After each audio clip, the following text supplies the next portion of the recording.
Bismillahirrahmanirrahim. Alhamdulillah wa Rabbil Alameen. As-salatu salam ala Rasulillahi sallallahu alayhi wa sallam. My dear brothers and sisters, short notice today. I'm hoping that you enjoyed your holidays with Eid al-Adha and with family and friends. And I was checking, excuse me for a minute, just checking to make sure that the telecast is going well. Okay. There we go. And so we're back at business. You know, some of us who are living in different areas outside of especially the Sahel corridor, their aid was not as pleasant, perhaps, as ours here in Morocco or in the United States or Europe or Canada, wherever you may be.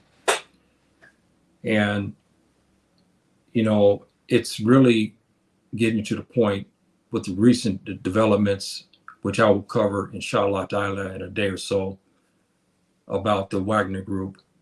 They made news again.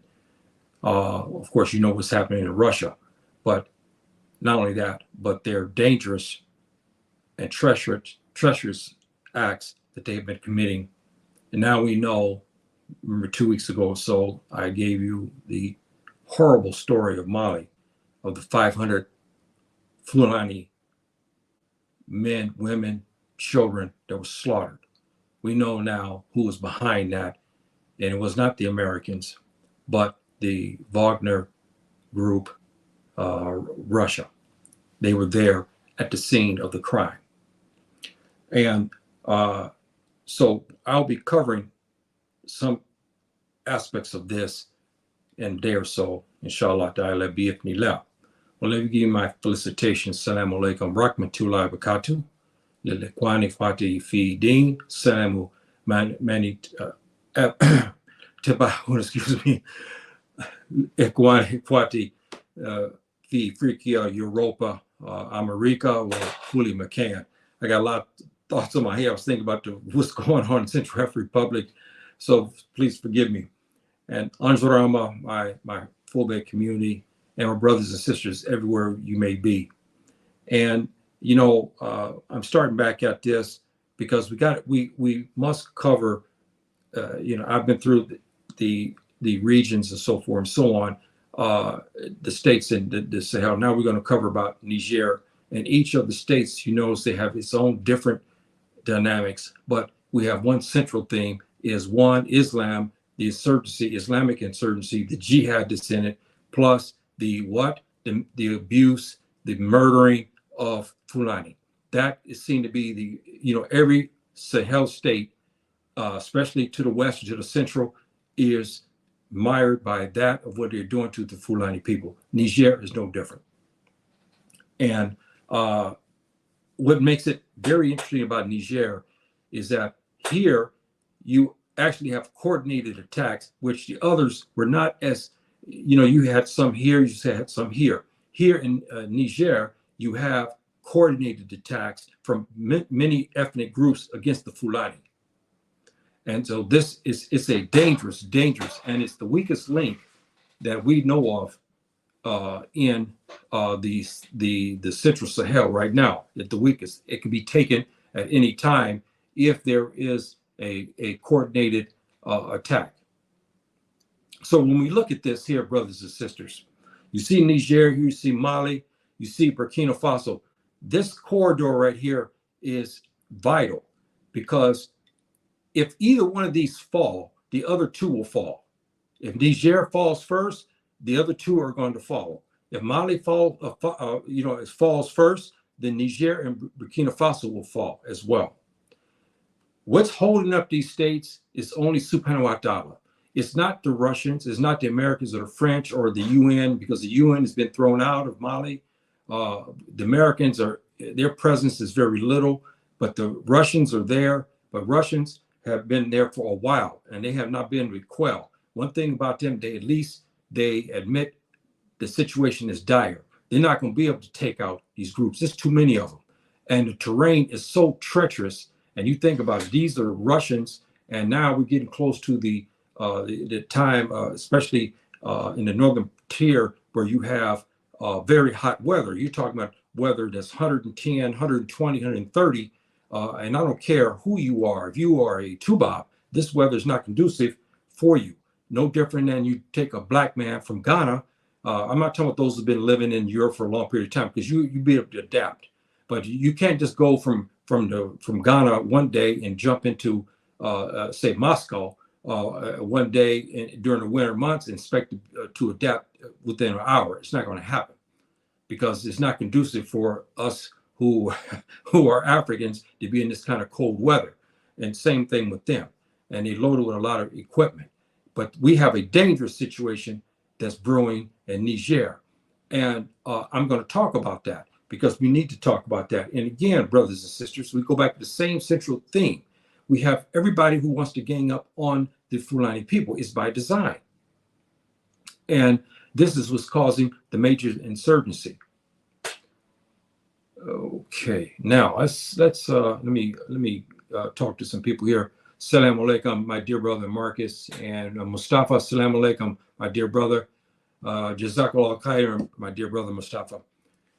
Okay, and now, brothers and sisters, you know, when we look at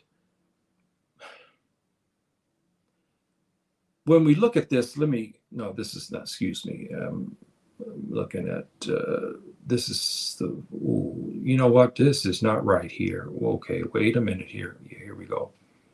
Okay, excuse me.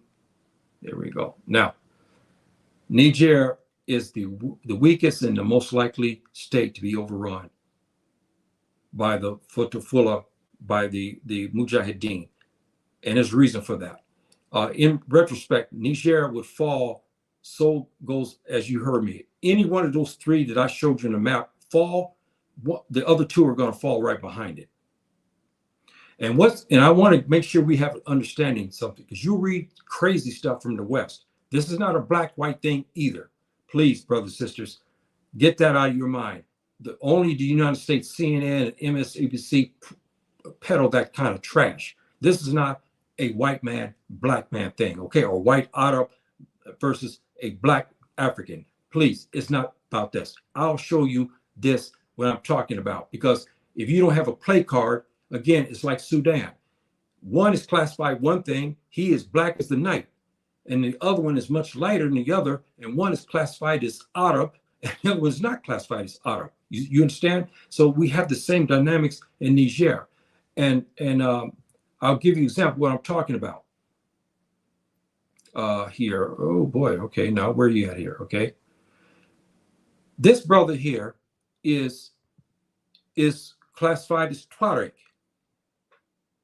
Now there's some differences. If you've been to North Africa, Central Africa, North Africa in particular, in the Sahara, I live in Morocco, so I know the dress of the Tuareg brothers, the Amazigh brothers.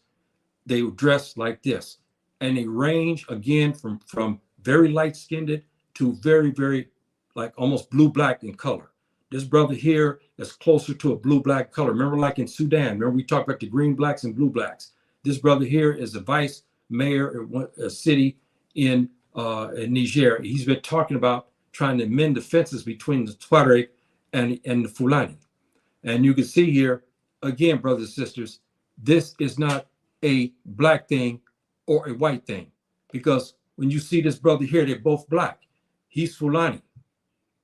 See, so, you know, and the problem we have here is not a thing of color. Here we have problem because of ethnic strife. We have farmers and herders, and plus we have the climate, you know, problem. But we have an ethnic problem in Niger because we have the situation with the Tuareg, okay, bottom line, and the Futafula people. They are going at it. Before they've been living in peace, now suddenly they start to go at it. And again, the central front, you always have a Tubab who's fueling this. And so he's pitting these together, and they're fighting, and so forth and so on. And then you have Boko Haram that came in from the eastern part of the eastern part from Nigeria right there. So they moved over. If you look at the northwest corner, they moved into the eastern part of Niger. They're there, but they've been driven out by the security forces, and not only that, by the Messina group and so forth and so on. They've been driven out. They'll come back and then they'll leave. See, so this dynamic is also playing in this, and we also have the AQ and we have ISIS also in the mix there. And if you remember right, this area, Niger right here, is where the American special forces were ambushed and they got killed. And again, remember I told you, if you look at this whole corridor, brothers and sisters, you look at Mauritania, and then in your left here, this map is not politically correct, but is this a guide? If you look to your left is Morocco, and you go across this area here, brothers and sisters, I told you now, there's something that's there in the Sahara that makes it very, very difficult to navigate. These brothers can hide there in it, and they can appear upon you with matter of seconds. The Americans can attest to this. The Wagner group can attest to this because of the terrain. They have grasslands, you have savanna, then you have out and out, straight out Sahara desert. And these brothers can hide in between places, and before you know it, you're ambushed because these guys know the area very well. And again, brothers and sisters, you got to remember something. We go back to the same issue I've been talking about. Since 7/11, these groups have been in jihad. The Fulani, the Tuareg, okay, and the Arabs, the Afro-Arabs, all have been in jihad for all these centuries, you see? So it's not something new. But unfortunately, in the situation we have here, like in Niger, we have the Tuareg, and they're at odds, and they're running basically the government, and they're also running the security forces. And this is a problem, brothers and sisters. And again, like I said, when we look at this, don't get to this idea it's a black thing and a white thing. This brother here is darker than most African Americans. Okay, he's considered Tuareg. You look at his ima. The ima in Arabic means his turban, and you see how it's laid out. We have Fulani is similar to this as well. So many times you can't tell who's Fulani and who's Tuareg. Remember, I've been giving these classes for months now, talking about this issue about some of the people, they are Fulani, but because they married, their grandfather was Fulani, but their mother was Amazigh or Tuareg. She was black, but she spoke Amazigh or Tuareg, right? And he kept that language, you see? So this is, again, how we have this, we can't tell who is what. And then again, we have this Fula brother here. Now he's much lighter skinned than our brother, the Tuareg here. So this is not an issue, again, of white and black. Don't let that be said, brothers and sisters. Don't believe that. I'm giving it to you straight. It's not a black-white issue, white Arab versus a black African. That's dead. That's not the truth. The Tuareg range from very light-skinned. You do find in Morocco, you find Tuareg with green eyes. Can you believe that? Because of all the admixture from European blood. You find that. But most of them are brown to black-skinned. Bottom line, don't be fooled. Don't be fooled with that. Now, of course, in Morocco, there's other dynamics in this. We have Melungeon. Remember my class on Melungeon aspect? And Melungeon, again, is what? The Fula father and the original and the Spanish mother, what they called the Visigoths at that time. And they made it, and they had children. You remember the class I gave? They called these people Melungeon. These people, Melungeons, came into Morocco also in the 1400s. And they've stayed there, and they've intermixed with other blacks. They've intermixed with other Europeans as Europeans come into Morocco. So Morocco, they have another dynamic where, especially from the central to the north, they're much, much lighter skinned. But from the central to the south, they like this brother here. I'm telling you right now, I'm telling you as it is. They like this brother in southern Morocco. You won't believe this, but I've been there many times. I'm telling you, they look just like me, many of them. And I pass, no one ever knows I'm American. They can never tell that. And they look like this brother, and they look like this brother. And you can't tell. You don't know if this guy is Tuareg or what. See, and I'm talking about Morocco. You have brothers like this. So again, I'm giving you this lesson because I want you to understand the racial dynamics because you don't get this a lot of times on a lot of the stations. You get, especially African Americans who don't know what they talk about either. They get on stations, and especially some of the sisters, they talk crazy about Africa. They've never stepped one foot in Africa. They start talking about the Tuareg and all this, and they'll show a pencil neck tuba and say, this is the Tuareg. I said, whoa, wait a minute. What about the ones in Mali and Niger and Burkina Faso? They like this. You calling him a tuba? That man is blacker than most African Americans. So how are you going to call him a tuba? So again, I'm giving you this lesson to recondition the mind. This is not a tuba thing versus an African thing. It's not that. This is here. We have ethnic. You're either you Fula or you Tuareg. Bottom line. And it's not the thing, well, he's a white man or black man. No. It's not that. Okay. So let's get that straight, brothers and sisters, on that. Oh, how you doing, African Reality? How you doing? Thanks for showing up. Thank you very much for showing up, my dear brother or sister. African, you got to be a brother. You can't be a sister. Thank you, my dear brother, for showing up. Okay, so we talked about here tonight, Niger is the weakest and most likely state to be overrun first. I believe this. Even the foreign minister here made the same assessment here. He predicted within 5 years, he says, in 5 years, he believes this whole corridor is going to explode. And he believes that we understand Mali and Niger and Burkina Faso will be taken. He believes that because that's how volatile it is. What's holding this up? It's got to be Subhanahu wa ta'ala. Subhanahu wa ta'ala is holding up this area so it can't be taken.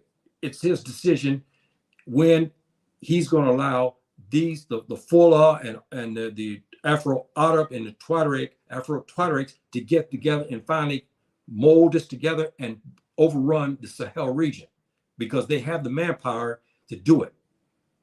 That's right, brothers and sisters. They have the manpower, and I don't care. The only way the Tuba, the American and Russians, they admit they have to drop major bombs. They can't because the resources in it, they want it. If they destroy the resources, it destroys part of their economy because they need those resources out of these areas. Remember, uranium is coming out of out of Niger. They need that for bombs, for their submarines and all that. So they're not going to drop nuclear bombs there. They won't do that. See, so they're in a precarious situation. They caused these jihads to happen.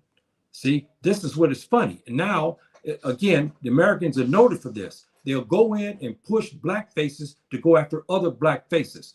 When it explodes, then suddenly they withdraw. And they leave that African state to fend for itself. They'll give cursory things. And this is what the Russians talk about the Americans a lot about this.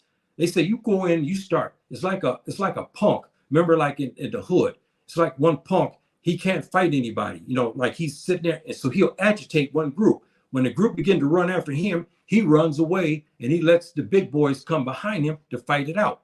This is what they do. They go in and start this trouble. And then when the trouble brews and now start to kill, they move out and they try to force you and other brothers to fight it out while they sit back in the background. It's a devilish deception that they're running. So we have to be very mindful of the situation there. And I'm going to get into things about the Wagner in a day or so, inshallah, because this is a very, very interesting dynamic that has occurred and the information that came down. The Niger sports numerous Fula militias. Now, brothers and sisters, let me tell you what's happened there in Niger. The Tuareg, the security forces, the Tuba forces have been brutalizing the Fulani again. We have the same formula. Now you have more militias who are self-defense. They're not asking for a emirate. They just want to defend their territories and their grazing areas or their town areas. See? So they're not, this is a different situation. They're not in the Messina group. Okay. Most of these militias don't belong into Messina group. So they're only protecting their cities, you see? So they have these militias to protect themselves from the Tuareg and the militia from the security force and the Tuba, who, you know, could be French, it could be German, it could be Russian. This is what it's a different dynamic. But again, anytime it's Fula, you know it's got to be a terror designation.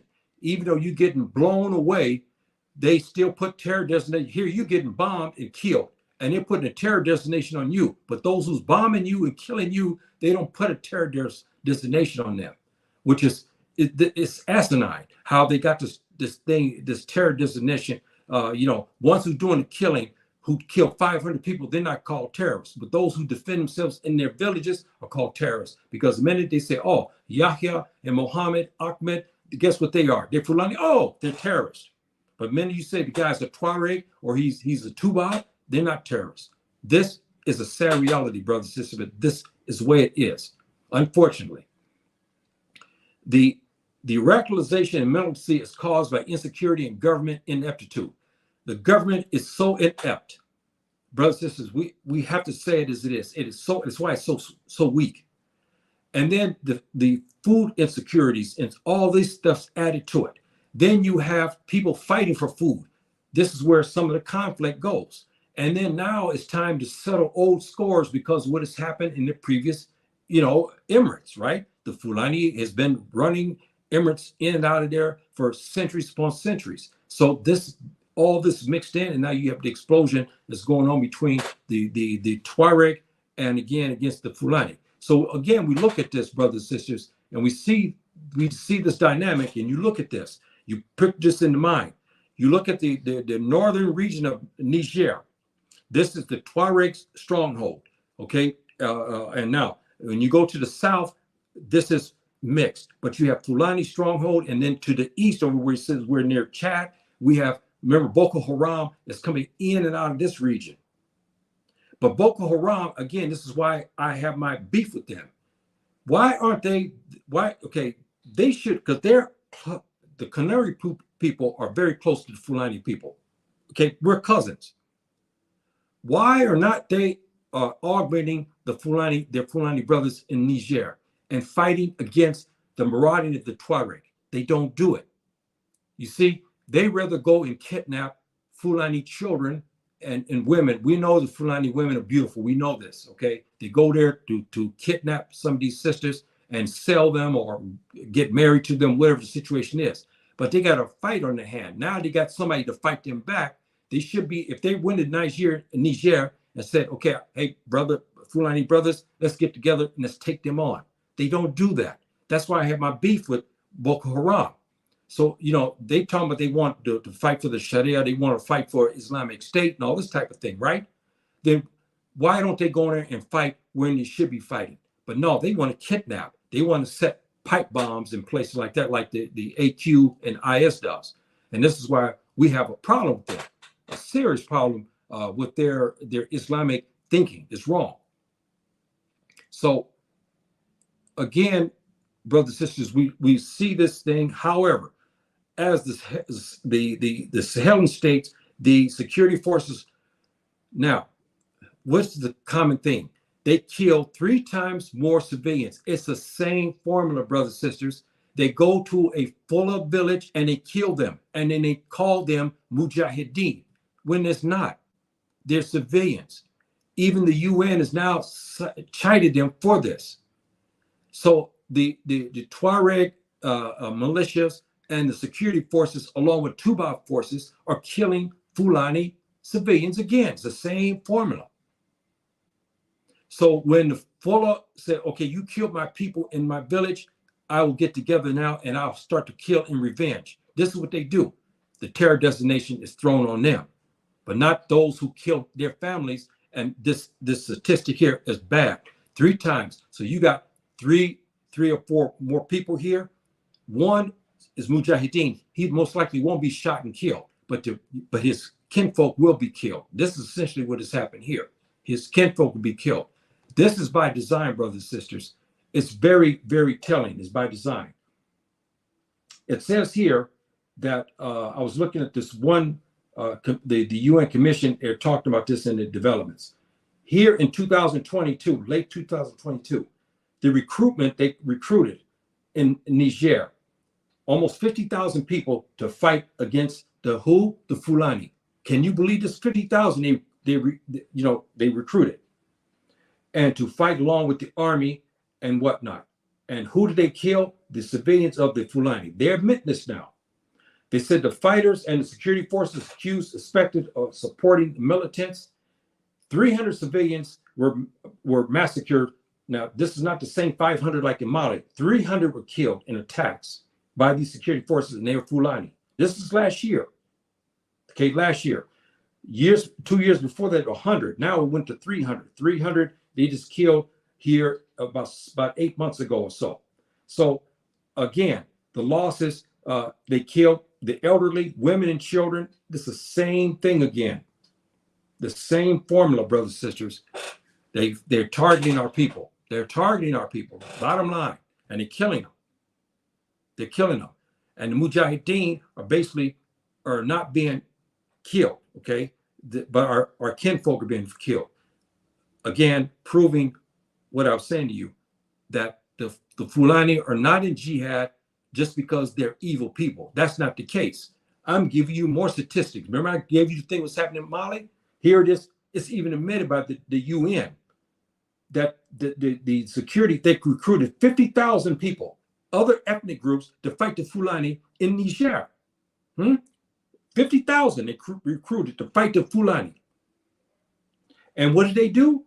They admitted. They go there and they killed what? The elderly, women, and children. This is most of their attacks. The security forces. See, so again, brothers and sisters, we have issue. And then if somebody asks, and that's why I said now, after I give you all this evidence, I don't want nobody writing me talking about I don't understand why the Futafula are in jihad in these states. I don't want to see it, because if I see it, I'm going to throw it out, because I give you the evidence why they're fighting. How can you or me defend against this when we know our kinfolk are being killed off? These brothers have the right to do. If my mother and father passed on now years. If my mother and father are in danger, along with my wife, her family, most men, we're going to take up arms, right? We're going to do something to protect ourselves. Now, the two Bibles say I'm a terrorist for it. I don't care what he says, because I got to protect my mother and father. They're elderly. I got to protect my children and my kinfolk, right? So this is what we're talking about here, brothers and sisters, that we have the right to protect ourselves. And this, in these situations here, that the UN is wrong. The UN knows what's going on to the Fulani people, yet they never step in and stop these designation of terrorists. They apply me and all the Fulani. It's wrong. Even their own reports tell that we're being killed off. Our family, our kinfolk are being killed off. See? So this is what we have. This is the issue that we are raising. We're saying we want protection, and we want to be treated fairly. However, as again, they're killing 3 times more civilians. The Western press adds this. They don't give you the full story that I'm telling you now. They don't tell you that the Fulani people being killed, the elderly, including the elderly women and children, okay, are killed off. There's one group, Fulani group, they have another name, mostly people, but their Fulani were killed again by the security forces. And I mean, it just goes on and on. Every time we talk about this issue, brothers and sisters, we have the same thing again. We have Fulani. But the UN is quick on this. Now they're talking about the ISIS and they're talking about the AQ. And again, when you have this dilemma, me, you, all of us are lumped in together with the AQ, even though we don't join the AQ, but we're lumped in with them so that way they can keep killing us. They jump after on this report here, after they've been killing 300 Fulani. They come back now and talk about the groups, the Fulani have joined the ISIS and the AQ. Brothers and sisters, that is I don't want to use the vernacular of the Compton. That's a BS lie. Okay, BS lie. We have the Messina group, who's out of Mali. They're also in Niger. They talked to the AQ. You heard what I talked about. Now, some groups have split off because they weren't violent enough, as is been reported. They said, "Look, I want to kill. I want more killing." So they joined IS. Yes, some of the groups splintered off and joined in with the IQ because they want blood. But the Messina group is not doing that. They're not putting pipe bombs to go and kidnap. No, they go to fight the military directly and their soldiers and the security force and the Tuba. There's a difference. Some of the other ones said, no, I want to kill another way. So they joined, but those numbers are still small among us, the Fula people. So I want to give that clarification there. So now, according from April to May, they said 18,000 women and children, the same Tuareg groups, the same Tuba groups, 18,000 women, Fulani, children, abuses by men from many of these ethnic groups who went to fight the Fulani. 18,000 Fulani women. That means they're marauding. They're going from village to village and they're finding herdsmen. They find their women folk. They're back in their huts. And when the men are not there, they go there and abuse them. There's 18,000 they have reported within a short period of time of April, this year alone, 18,000. Now, who's going to ask me and say, I don't understand why the Fula men are in jihad? I give you enough statistics to show you why they're in jihad. Here, even the UN admits this. Between April and May of 2020, this year, 2023, 18,000 women and children fled because of abuses they were abused. That's a lot, brothers and sisters. That's a lot of sisters being abused by these groups. See?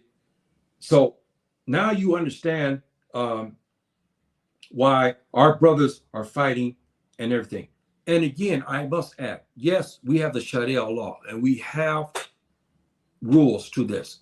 As you heard me say many times, I don't have enough in my heart to walk up to a brother, okay, my Fulani brother, who has now had all his women folk ravished, and tell him he can't do something. I just cannot. I just cannot do it, and I will not do it. Because these type of reports here, and many of us who sitting in United States or in Europe or Canada, we don't have this problem. But our brothers in the Sahel region do have this problem. And we should be very mindful of the human factor here. Yes, we have the Sharia law, but we got to be also mindful that these people are human beings. These brothers have a right to protect their families.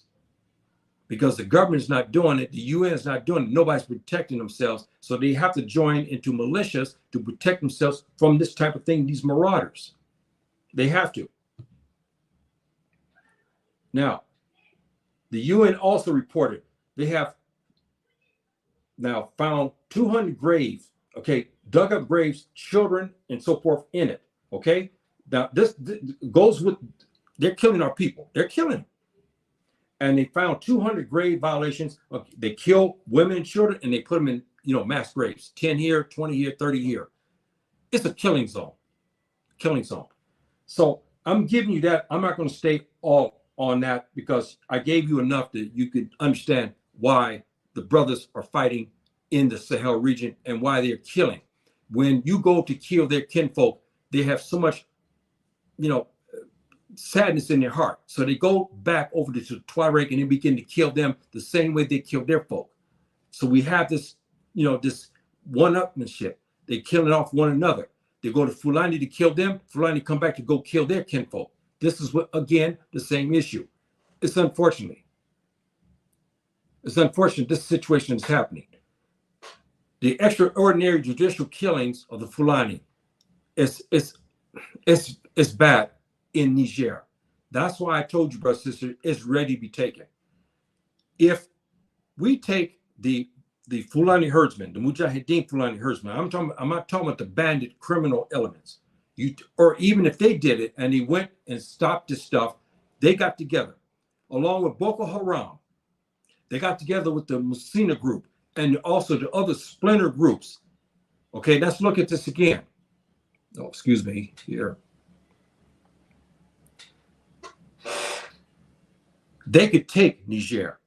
They could take Mali with the sheer numbers. It's already reported. Remember I told you 2 weeks ago about Mauritania? I said it's only a matter of time. because it's been reports that the brothers have been leaving Mauritania, even though it's quiet, to join jihad with their brothers in other parts. Now it's confirmed. We have brothers from Mauritania, Fulani brothers, now into Niger, now in Mali, and even in northern Nigeria fighting jihad. If these Fulani groups plus Boko Haram, their brothers, cousins, okay, they're cousins, and the Hausa cousins and brothers, all of us got together, they could take this and they could run the Tuareg and them out because they have the sheer numbers to do it. The Tuareg don't have that.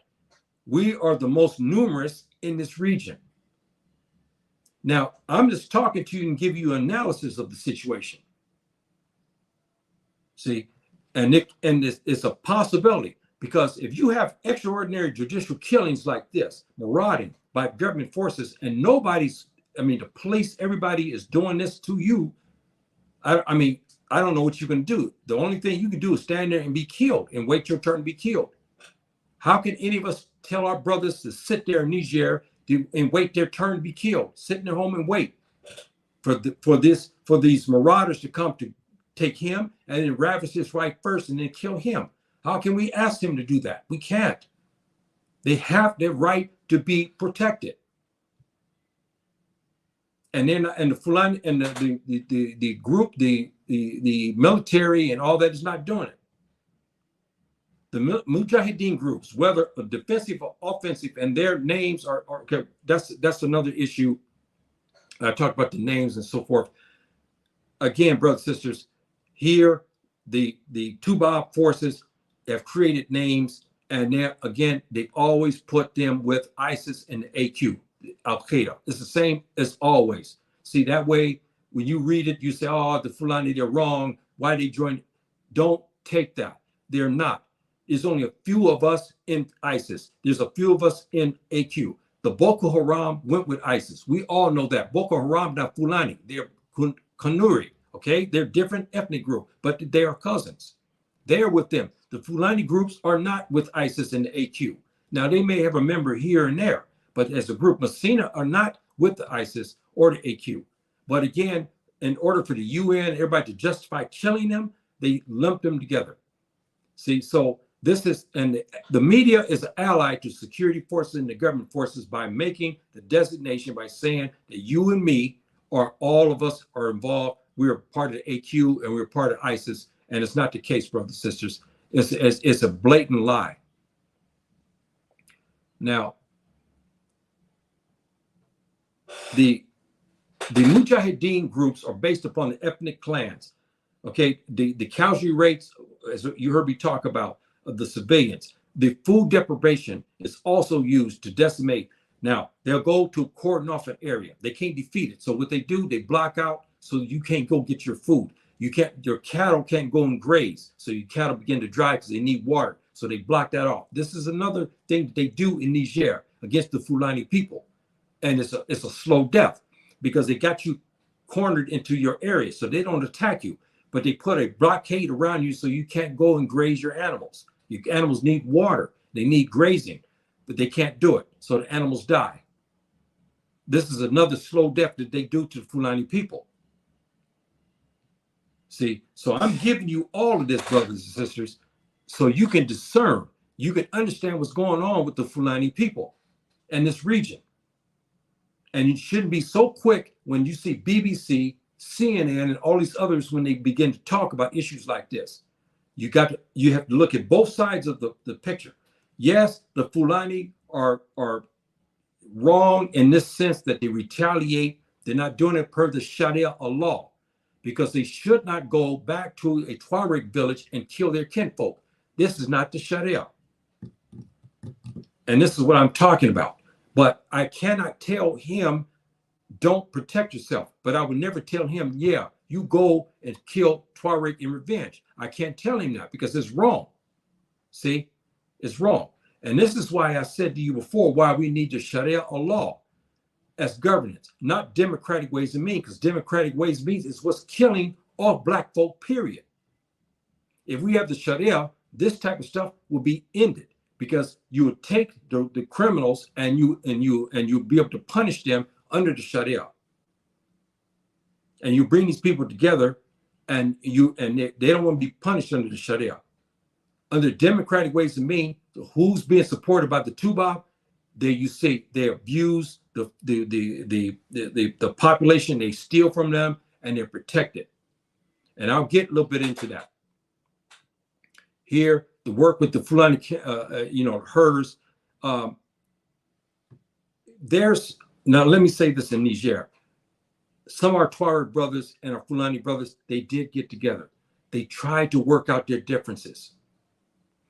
But the young men from both of the clans don't want that. They want blood. The older, wiser people lost control of the young.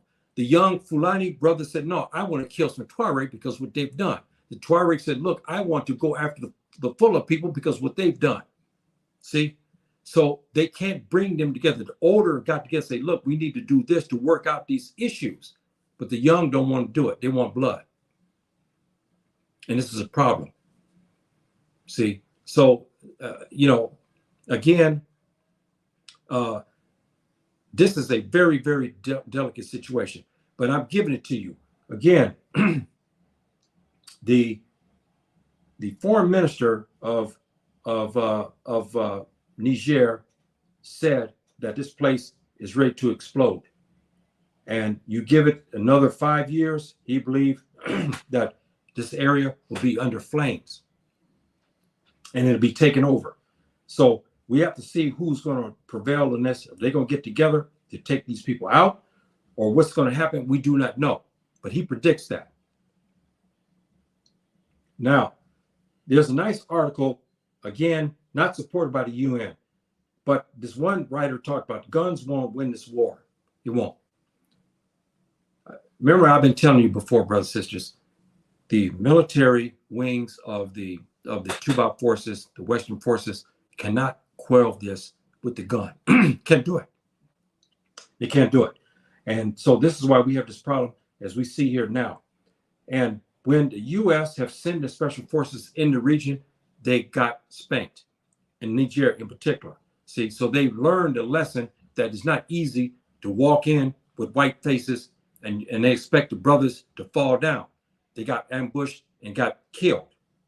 American soldiers. That's why I told you the American government is smart. They want to put a AFRICOM Pentagon somewhere in North Africa.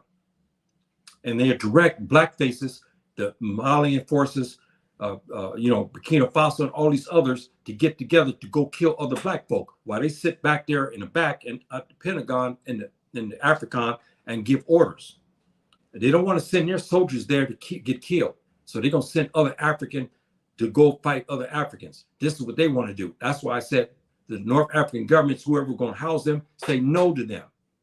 Because you set your people up for insurgency. Because I'm telling you right now, this region is so volatile. You think those brothers in this region is going to sit there and let the AFRICOM, they know they're there, and let them go without any attacks? It's not going to happen. They're going to attack them. And that's why I told you, I don't want to see it here in Morocco. I don't want to see that here. The greatest threat to Niger isn't Boko Haram. Let's get that straight, brothers and sisters. It is not them. It's not the IS or AQ. Even the Tuareg, they have Azawad and they have other groups there. It's not them either, because they're small groups. The Messina group presents the most clear present danger to Niger.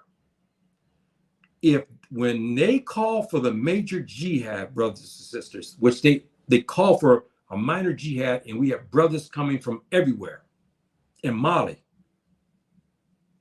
If they call for a major jihad and the brothers begin to come from everywhere, from West Africa, from the seaports, all the Fulani start beginning to come all the way from the east, they come there.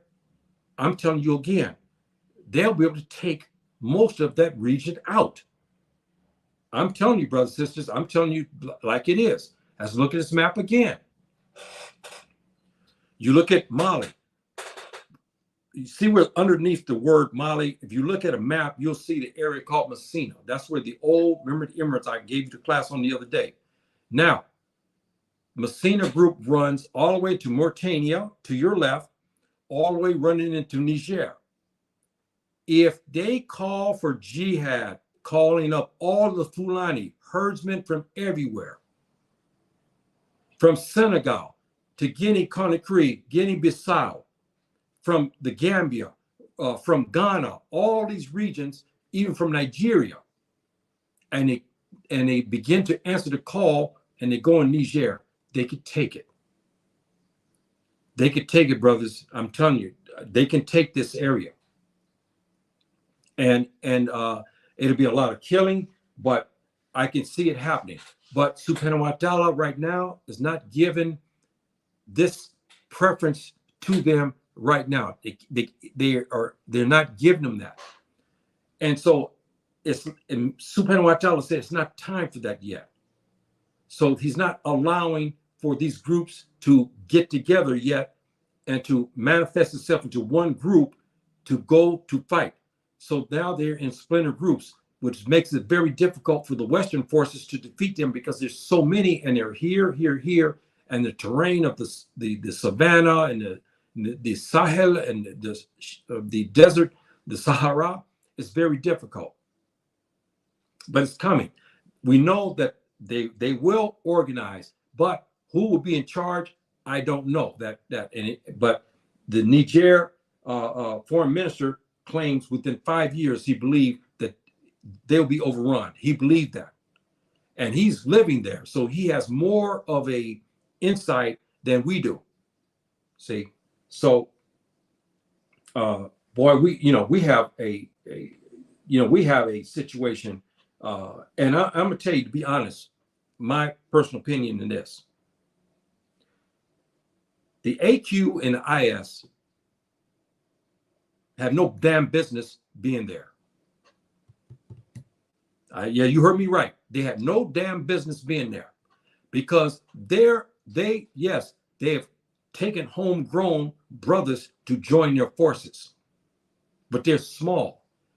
They are not equipped, and they're not right Islamically to take over these regions. And they should be either told to come to the right way or fought according to Surah 9, which is Surah Toba. And I've talked about this before. I'm not giving the Islamic class. I'm just only giving you this issue of wayward Muslims. We have the right to fight them, to bring them to right when we run into Sharia. They had no business being in this region. This is my opinion. They came in there and they're doing things to not augment, but to destroy. And they have no business being there. This is my opinion. And they should be fought. So when the Messina group and the militias and so forth and so on, when they go to make jihad, who they should be taking out first is IS and AQ. Get rid of them. Go get them out. And then go take the Tubab, go fight the Tubab and the other ones, and put in the right governance. Because the governance that is causing these insurrections, because them and the Tubab are together. And they're listening to what the Russians tell them, the French tell, and the Americans tell them. Then they go and they do these killings, 300 here, 100 here, 50 here. It's them who's doing this. And there's always the Tubab standing behind them, orchestrating these murders of Fulani. So you see what has happened. Now, let me give you more of this, why I told you why I don't like democratic ways and means. Here, a couple of years ago, 470 million was pledged to, get a load of this, to Mali, to Burkina Faso, Niger, and Chad to fight the Fulani and the insurgencies. Where all that money went? You know how much money that is? 470 million. That's right. And where did that money go? And they have a full-fledged insurgency. There's some rich people now, millionaires, who took this money. See, and so they did this, and this foreign minister man named Mutari, he said 5 years from now the whole situation in Sahel could explode. Even with all of the Tuba forces, 470 million was pledged for the Sahelian states, the central states there to fight. He still announces, we can't take it. We can't take them. So that is a serious, serious indictment. And the Niger government, as all the other governments, don't know what to do with their court system, because the court system is not running on the Sharia, and they have to keep playing with it. And this is the problem, because when the Sharia law, the Quranic law, covers these crimes. When you have crimes committed, we cover it. The democratic ways and means, they have it, but they don't want to charge a militia. They don't want to charge the Tuba. See, so this is why they have a bad problem. They only want to charge the Fulani when they go retaliate. This is not democratic. They say this is democratic, but it is not. So we have a problem that they, and the governments, because they don't know what to do. Even the head judge admitted this unofficially. He said, look, I don't know how to handle this, because if I move this way, I have to punish the militias, which he should do because they're killing. But his orders is not to punish them, but to punish the Fulani who retaliate. That's not fair. See, it's not fair. The Niger judicial system, they don't know which way to go, left, right. They don't understand what to do. And so this is the problem they have, and how it relates again in terrorism. The Fulani who go to attack the people who attack them, they're called terrorists. But those who attacked and killed the Fulani are not called terrorists. This is the problem we have, and even the head judge admits this. Who is classified as a terrorist? Who should he arrest and punish? Most of the people sitting in courts now are who? Fulani. It's not the Tuareg. This is the problem, brothers and sisters. This is under the democratic ways and means. It's not fair. And given immunity and all this, we see the same formula everywhere in Muslim states. We have the Americans running terrorist programs. They designate people like me who go to the masjid to make their prayers, who take the fundamentally the religion. We do what the Prophet has ordered us to do, and they call that terrorism. So they go and they orchestrate the police and security forces everywhere to go after people like me. But all the while around, the crime has escalated. Drugs, robbery, women being harassed. They don't care about that. They only want them to focus on people like me to take us out from the Islamic fundamentalism, they call this, where he says, okay, brother says, I want to go to the masjid, I want to read the Quran, I want to fast, I want to do as the Prophet do. The Americans consider this to be an act of terror. So they have the security forces concentrate on people like me, but the crime is rampant outside of it. This is no different in Niger and other parts. The Western forces, the Americans go and say, you concentrate on the Fulani because they're fundamentalists. And they concentrate, they kill them off. But then how about the human trafficking of Black women? They let that go, because as long as the people who are fighting with the Americans and the French and all that, as long as they are killing Muslims, they don't care how many women they traffic, how much drugs they traffic. This is the formula they use. This we see in Muslim states today. The drug trade skyrocketing, the human trade, human trafficking trade skyrockets when the Americans come in. The prostitution, debauchery skyrockets because the police are not going after them. They're going after Muslims who go to the masjid.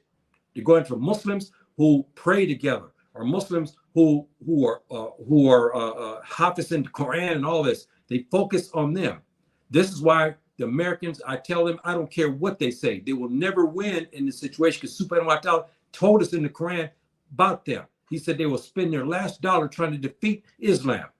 And Subhanahu wa ta'ala is correct in what he says. So they go after people like me. They designate us as the major criminals. Like over in this area here where I'm at. They go and tell the people here, every crime that's being committed, they're basically saying, you know, see this guy here, you know, yeah, you got to, you know, you guys got to go after this guy. 10 o'clock at night, he goes out. He's got men and women. He makes prostitution out here, and he's selling drugs. When the people come and they walk and they want to see who this person is, they see me. They start to scratch their head and say, "You send this guy here?" The women run from this guy. They don't. The prostitutes don't go to people like him, but the Americans, under their stupidity, tell this. Hey, you know, this guy here is the one who does this. It's him. This is what they do all the states against people like me. Then human trafficking, the drugs, all that flourish under them. This is why the democratic system don't work, why we should throw the bastards out. Because they're hurting the Africans, period.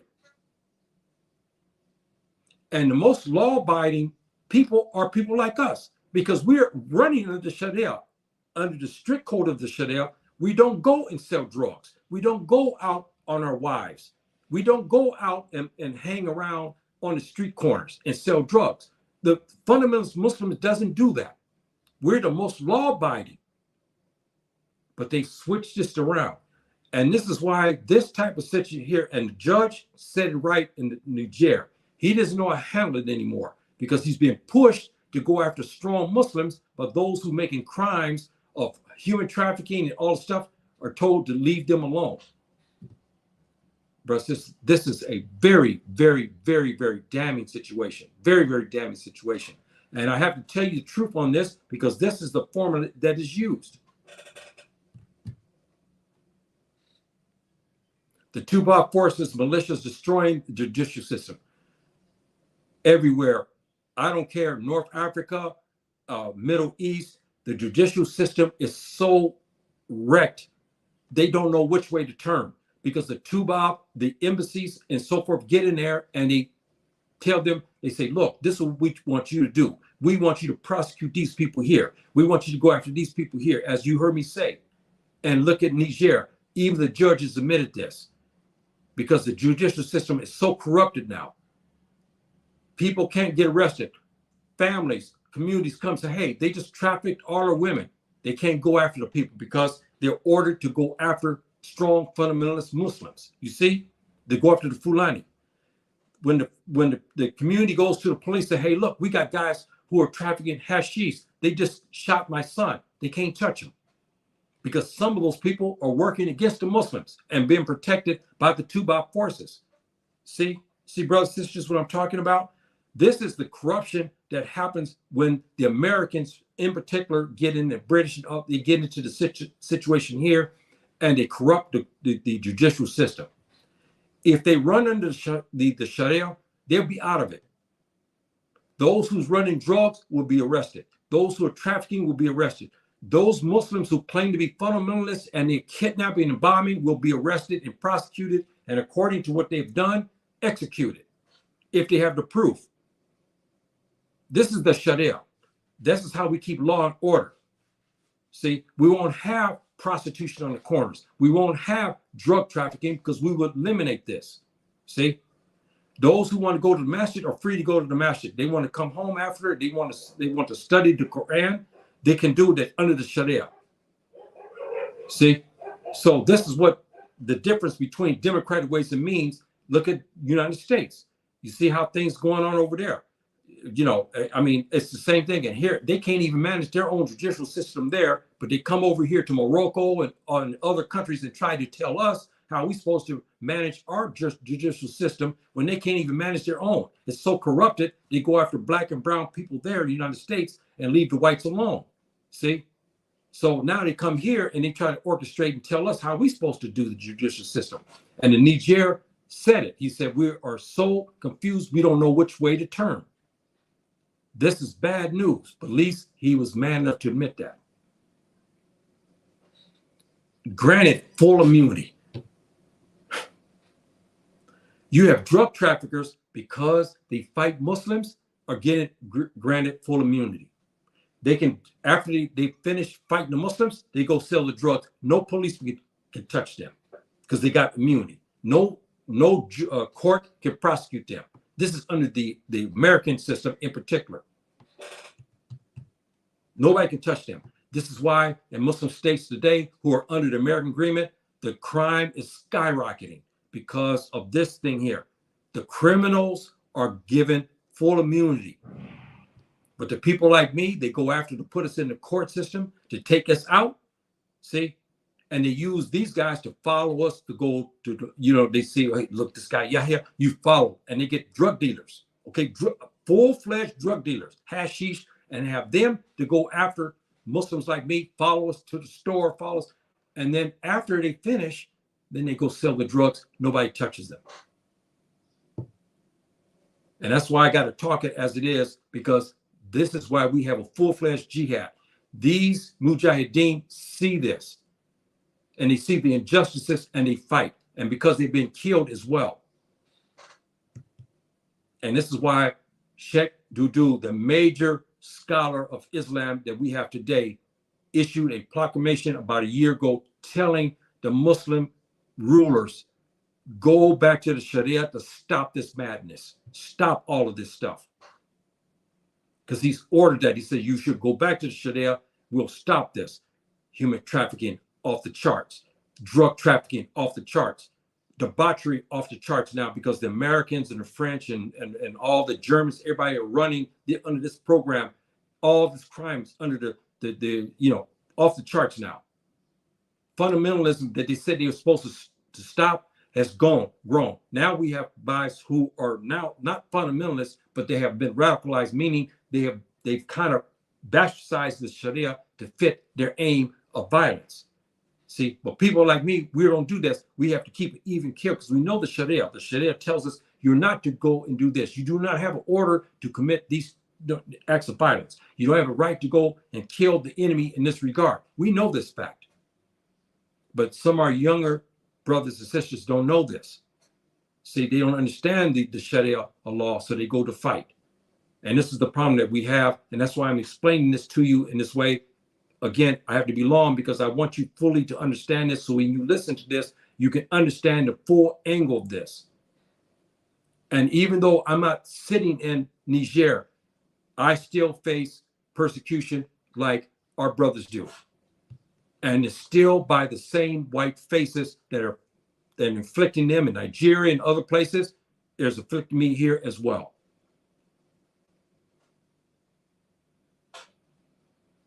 The vice governor, I showed you a picture of the brother here. Him. He made some interesting comments. He was talking about he spilled the beans because he's trying to quell the violence, brothers and sisters. He don't want to see the Tuareg and the Fulani fight. He don't want to see that because we have been mixing for what, thousands of years. So he said that he spilled the beans. He said that the Tuareg militias and whatnot are in cahoots together, okay, and they are bitter enemies to the Messina group. So he's trying to say, look, let's stop this so we don't have a full-fledged war. But he spilled the beans and he admitted, he says, look, the Tuareg militias from Mali and those of this other group, of the Aswad, are getting together with the police to fight against the Messina. He tried to stop it. And again, brothers and sisters, this is not a black and white thing. This is black on black. It's just the ethnic groups. But this is what he said. He wants to stop any further hostilities between these groups. And he said, my brothers, the Tuareg, are doing this. He admitted it. So kudos to this vice mayor here, to this brother here, because he wants to quell the violence. See, so we have to give credit when credit is due.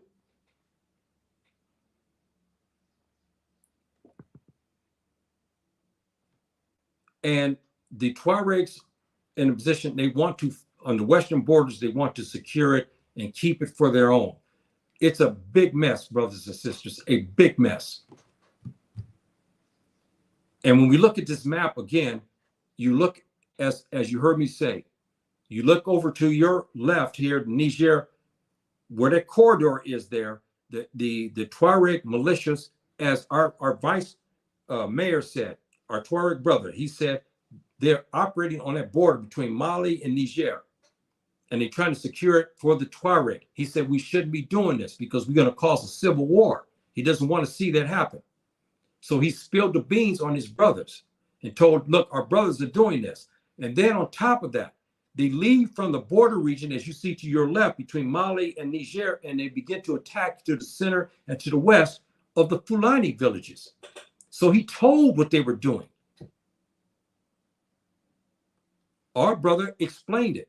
He explained it fully. He said, this is what they're doing. And he says we should do something to stop it. So our brother, in turn, he's trying to stop a full-fledged war. So we have to give our slams to our brother for being courageous enough to give us information to say, my brothers, the Tuareg, are doing this. And who are they fighting? They're fighting the brothers, our Fulani brothers. And our brothers here are herders and so forth and so on. They're being attacked. He's not Mujahideen. This is a simple herder, simple Fulani brother who herds his cattle. They're attacking them. Our vice mayor, our Tuareg brothers, said that these groups are now going on raids to hit the Fulani. See, now you understand why the Fulani have taken up AK-47s to fight for jihad. And they are arch enemies to the Messina group. That's why the mayor, the foreign minister said within 5 years he believed that this region is going to explode. It's going to be a big, big fight. We don't know if they're going to coordinate together or what, but it's going to be something, and the situation will get out of hand. They're going to be out of power. He believes that. So again, brothers and sisters, this is a dreadful situation. The France and other Tuareg forces created unjust alliances. This operation here, Barhan, you read about that. I can't cover this now because I'm long today, but it's very, very, it's murder behind it. And it's supposed to be counterinsurgency. But who did they fight? The Fulani. So when the Fulani went to go fight to retaliate, this is who they were fighting against. So this operation here included the Tuareg groups that our vice mayor exposed. So how can you have a counterinsurgency agency, okay, whose members are those who are killing Fulani? You see, and this was exposed. So this is what, again, and who they killed the Fulani. See. And this is why I talk harsh against the Tubab, because they are being exposed every week. And a couple of days from now, inshallah ta'ala, I will talk about what's happening to the east. And these groups, this operation, again, target the Fula people. When especially the men are in the masjids, they come to raid and they begin to take the women. When the men are out in the masjid, they go making prayer. They go secretly and start grabbing women, our sisters and our children, and taking them out. Some are slaughtered, others are ravished, and killing the brothers while they're in prayer. This is what this operation was doing, and it's been exposed. And then after they do the killing, they go back into Mali. See, so the Fulani activists and stuff in the region, the one brother, I don't have his picture here, or do I? Yeah, okay, here we go. Yeah, this brother here talked about this issue, and he also exposed it. And he also wrote articles to expose what has been happening. But nobody's listening to him because why? Since he's Fulani, he's deemed a terrorist. But he's talked about it. Along with his Tuareg brother, these two brothers here trying to bring peace. He's exposed what has happened. He said, our villages are being attacked. They go to make prayer now. These Tuareg rogue groups come to kill our women and rape our women and kill us in the masjids. So now the Fulani have self-defense groups, and they're not calling for Emir, but they have self-defense groups to fight against the Tuareg. But they're called terrorists according to the CNN. According to the UN, the CNN, and MSNBC, they're called terrorists.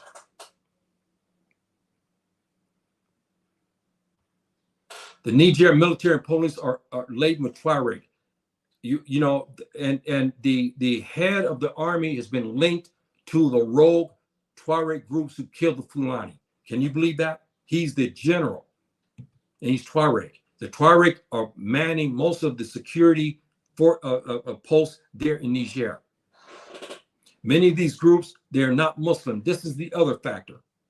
That's why they can go and kill you in the masjid. That's why they can go ravish your woman. They sit just like the Tubab does. He sit there and he watch. When they hear the adhan, they know the Muslims run to the masjid. So they go to attack all the Muslims. Everybody's there. 100, 200 are making prayer. They go and kill them there and then take the women and ravish them. See, so now you're starting to get a full picture. And again, this is not a color thing. This is an ethnic thing. This is not color. You saw how black the Tuareg brother was. He's much darker than me. And you saw our brother who's being hit, our Fulani brother. He's darker than me as well. So it's not a thing of white and black. If anything, I'll be called a white man because I'm much lighter and I'm brown-skinned. These guys are much darker than me. But this is not a white and black thing at all. So you saw that. So again, don't get that confused and say it and listen to the wrong people, because it's not. So again, I talked about this issue about the money, what happened to it. That's a lot of money, brothers and sisters. Somebody got rich off this. Somebody big time got rich because all this money flew by and the troops didn't get new guns and new uniforms and new weapons. So where all this money went to? Granting of immunity and all this other stuff. All this sad facts. I'm giving you everything now, brothers and sisters, to show you how this situation is in the Sahel region. It's bad. It's terrible. The injustices, what happened, that is this money. All this money was given. It went into the pockets. Again, they give the money to the governments. The governments say, look, I need to hire Tubab. So they go to hire Tubab. Tubab forces turn around and get the money back. What a system, isn't it? So they get millions of dollars. Maybe on his cut, he's got 30 million, maybe 30, 40, 50 million that came in his pocket. He takes his money, he gives it to his cronies. The troops don't get anything out of it. Then the Tubab, who comes in to act as mercenaries, they get billions. They get millions out of it. And the G5 leadership perhaps get millions. The rogue militias get their cut as well. Police and vigilante groups all get their cut of this money. See? And the code word that is used is terrorism. They say, you know this guy Yahya, he's Fulani, terrorist. You see this guy Ahmed, terrorist. You see this guy Usman, he's a terrorist. This is the code word to get the money sent to these rogue officials. And even the officials, some in Niger, like our brother, they expose this issue about the corruption, about money being taken and so forth. So not all Tuareg are wrong. They're not. There's some that want peace. And not all Fulani are terrorists. And not all of them are bandits either. See? So let's get that correct. And I'll get to my brothers here. And some there's comments I think I see there. The Fulani leaders, again, they had no other choice. They went to the AK-47. They have no other choice to fight to protect themselves, brothers and sisters. I don't know what you can say about this. You have a right to protect your kinfolk. That's what they're doing. They have to go get AK-47 because they're sitting in remote villages in the Sahara or in the savannah, and you're getting raided. Subhanahu wa ta'ala, you're martyred. As Muslims, we have a right to defend ourselves. If we're killed, defending our families, this is the Sharia. This is Sharia law. I'm sitting in my home now. Rogue Tubab come into my house to go after my wife and say my family. I have a right to fight these bastards, and I will fight them. If I'm killed in the process, I'm martyred. But we have a right to fight them under the Sharia. See, these brothers have a right to get modern arms to protect themselves, irrespective of what what the UN has called them. They call them terrorists, irrespective of that.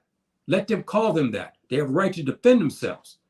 The Fulani's leaders said, look, we have no other choice. We have to turn to the AK-47 to protect ourselves because they're not being protected.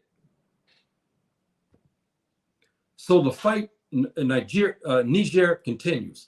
The Messina group versus the Russians versus Tubab special forces and the Tuareg and the military forces. This is going to be a hell of a fight if it comes down. And what's going to happen is Messina group is already calling for some forms of jihad. That means what happens? The Fulani, from, as you heard me say earlier, from the west, from Senegal, even probably southern part of Morocco, Mauritania, will start to come in this region, and you're going to have a hell of a mess. You're going to have a hell of a mess. You're going to have a big battleground stretching again, which will probably run you from Niger across to some parts of Mali and into Burkina Faso. It'll be a nasty war. It'll be a nasty war, brothers and sisters. And who could probably take it would be the Fulani, because the Fulani would have the sheer numbers because we are the biggest ethnic group. And we get jihad, we call the jihad, we got brothers coming from everywhere, and they got their guns. They can come and surround these areas, as you heard me talk about before, and this would be one hell of a mess. And I hope this doesn't happen. But this minister said he believes it will happen. He believes in his earnest it will happen. So, brothers, this in a nutshell, this is what has happened here. I'm see here. Salam alaikum, my dear brother. How you doing? And here, African royalty said peace to you. Yeah, thank you, my dear brother, and everything. And those who may show up in the future, brothers, sisters, again, I'm long because this here is something that we have to talk about, and we cannot cover it in 10 minutes. I give you the ins and outs. I give you what's from my heart. I give you what's the history, and I try to give you everything that I can to help you to discern, because we have brothers suffering. We just enjoyed our aid. How about these people in Niger and Burkina Faso and Mali? Many Fulani are not enjoying themselves because they have one eye open and one eye closed because they're fearing they're being attacked. Nobody's protecting them. So what kind of aid can you have when you know your village can be taken at any time and massacred?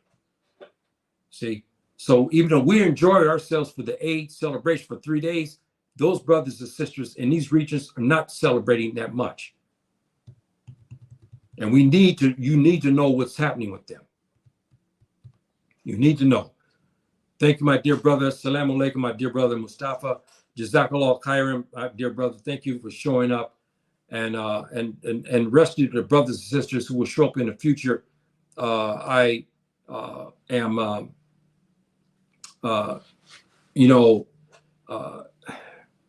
passionate about the situation that's happened, because I have to give it to you straight. I got to talk to you even about me as well. And as long as we're under the power of the Tubab forces, these situations are going to continue to rage on. And we have Black people who are still, since slavery time, when they start to take Black faces out of here in the 1400s, we still have the same Black people assisting Tubab to do these things. We have to do something to stop that, because it's going on and on and on. And now we have a hell of a situation in the Sahel region. And boy, I'm going to tell you, it's ready. As the foreign minister said, he says, I think within the next 5 years, and he said this in 2022, that we're going to have a situation, it's going to be an explosion. And boy, I believe it too. And Niger is going to be taken. And I don't know who's going to take it, but I got a feeling what's going to happen is going to be very bloody.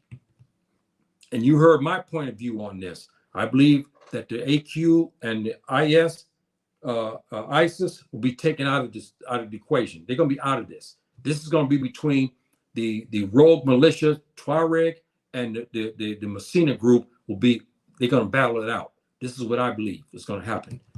And the government forces of Niger will join forces with their Tuareg brothers. We know this.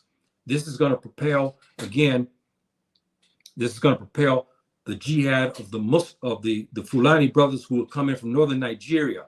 They'll come in from other areas. They're even coming from Mauritania. They're coming from Senegal and from Guinea-Conakry and Guinea-Bissau, and they'll start to come to this area to fight.